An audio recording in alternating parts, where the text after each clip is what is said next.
Kutukan Alas Petung. Di sebuah desa terpencil di lereng Gunung Lawu, terdapat hutan bambu yang dikenal sebagai Alas Petung.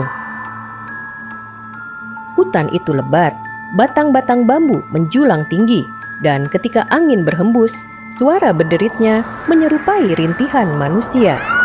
Warga desa percaya bahwa Alas Petung adalah tempat bersemayam Nyai Roro Kembangsari, seorang wanita bangsawan yang mati tragis ratusan tahun silam. Asal-usul Nyai Roro Kembangsari. Kembangsari adalah putri seorang adipati pada masa Mataram. Wajahnya cantik jelita, namun hatinya penuh iri dan dendam. Ia jatuh cinta kepada seorang prajurit gagah, tetapi prajurit itu menolak karena sudah memiliki tunangan. Kembangsari tak terima. Ia mendatangi seorang dukun sakti untuk melakukan pelet dan pesugihan agar prajurit itu tunduk padanya. Sebagai syarat, ia harus melakukan persembahan darah manusia di tengah hutan bambu pada malam Jumat Kliwon. Namun rencana itu terbongkar. Ia ditangkap oleh para prajurit kerajaan.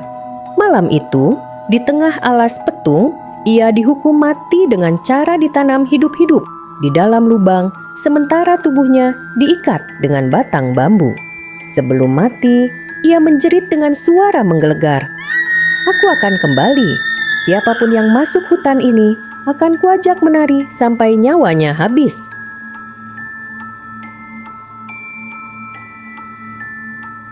Sejak saat itu, warga desa percaya roh Kembangsari menjadi penunggu Alas Petung. Kejadian di masa kini. Bertahun-tahun kemudian muncul seorang pemuda bernama Joko yang terkenal keras kepala dan tidak percaya hal-hal mistis. Suatu malam, ia hendak menghadiri acara temannya di desa sebelah. Jalan biasa jauh, sementara jalan pintas melewati Alas Petung. Meski sudah diperingatkan oleh ibunya, Joko tetap nekat. Cuma mitos orang desa, biar anak-anak nggak main jauh, gumamnya. Begitu masuk hutan, suasana berubah aneh. Suara jangkrik yang tadinya ramai mendadak lenyap. Hening, hanya terdengar langkah kakinya sendiri di atas daun kering. Tiba-tiba, angin berhembus kencang, batang-batang bambu berderit keras, seolah ada yang bergerak di antara mereka. Dari kejauhan, terdengar suara gamelan. Bonang, gong, kendang, dan sinden melantunkan tembang Jawa kuno. Cahaya obor menari-nari di sela bambu. Joko penasaran, lalu mengikuti suara itu. Pendopo gaib di tengah hutan, ia mendapati sebuah pendopo kuno berdiri. Padahal siang tadi ia yakin tempat itu kosong. Di dalam pendopo ada banyak orang berpakaian adat Jawa, kebaya, jarik, dan blangkon. Mereka menari tayub dengan gerakan kaku. Namun wajah mereka pucat pasi, mata kosong, dan tubuh mereka seperti dikendalikan. Di ujung pendopo duduk seorang wanita tinggi, berambut panjang menjuntai. Kulitnya putih pucat seperti mayat, matanya hitam pekat tanpa bola mata, dan bibirnya tersenyum terlalu lebar. Dialah Nyai Kembangsari. Tangannya menabuh kendang seolah mengatur irama. Ketika melihat Joko, ia berhenti, lalu menatap tajam. "Sudah datang kau, nak?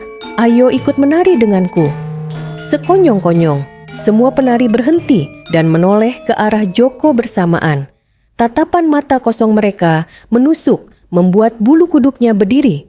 Joko berbalik dan berlari, tapi jalannya seakan tidak berujung. Setiap kali ia mencoba keluar, yang ditemuinya hanyalah rumpun bambu yang sama. Di belakangnya, suara gamelan makin keras, disertai tawa panjang perempuan. "Sekarang kau tak bisa keluar, kau jadi milikku." Akhir yang mengerikan keesokan harinya, warga desa menemukan sandal Joko di pinggir Alas Petung. Orang tuanya mencari ke dalam hutan dengan bantuan dukun desa. Sang dukun menancapkan keris kecil di tanah dan membaca doa. Setelah beberapa saat, ia terdiam pucat, lalu berkata lirih, "Anakmu wis dijupuk Nyai Kembangsari, ora bakal bali."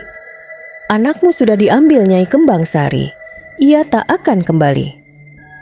Sejak hari itu, tiap malam Jumat Kliwon, warga sering mendengar suara gamelan dari dalam alas petung. Kadang terlihat bayangan pemuda menari di antara rumpun bambu, wajahnya pucat, matanya kosong, seolah ikut dalam pesta gaib bersama Nyai Kembang Sari. Dan sampai sekarang, tak seorang pun berani melewati alas petung setelah maghrib. Demikian cerita horor kali ini. Tunggu cerita horor lainnya yang tidak kalah serunya.